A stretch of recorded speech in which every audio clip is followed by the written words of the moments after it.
एक बार एक गांव में एक साधु रहता था जो भगवान पर बहुत विश्वास रखता था।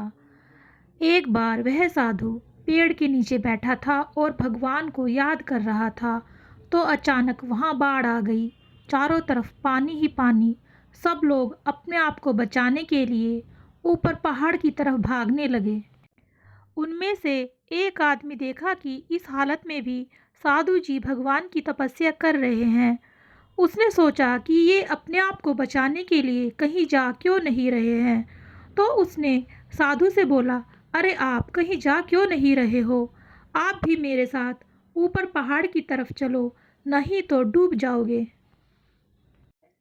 साधु बोले, अरे हमें क्या होगा? मैं भगवान की इतनी तपस्या करता हूँ, मुझे कुछ नहीं हो सकता। मुझे भगवान अपने आप बचाएगा। धीरे धीरे पानी साधु के कमर तक आ गया। अब लोग वहाँ से नाव लेकर निकलने लगे।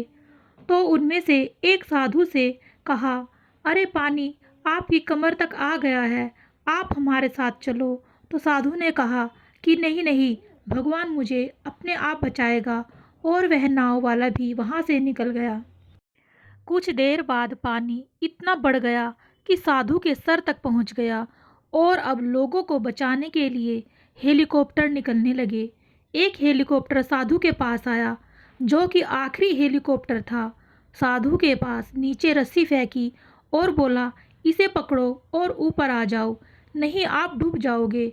यह आखिरी हेलीकॉप्टर है और आपके पास में दूसरा कोई रास्ता नहीं है बचने के लिए। साधु ने कहा, यह रस्सी वापस ऊपर खींच लो और आप चले जाओ। मुझे भगवान के ऊपर पूरा भरोसा है, वह मुझे बचा लेगा। पानी काफी ऊपर आ गया, पेड़ डूब गए और साधु की भी डूबने से मौत हो गई।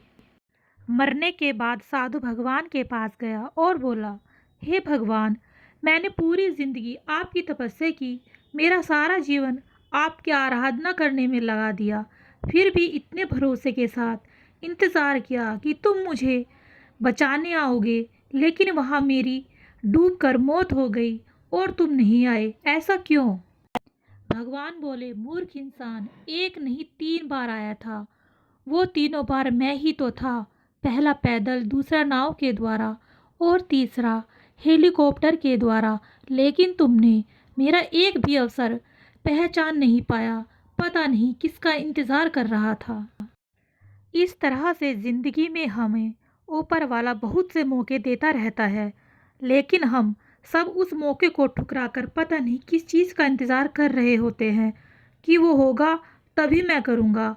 और इस बात पर अड़े रहने से एक वक्त के बाद वो मौका हाथ से निकल जाता है और हम कुछ नहीं कर पाते हैं।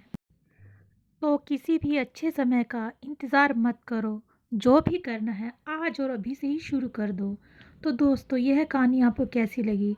अगर अच्छी लगी तो please like, share and comments ज़रूर कीजिएगा।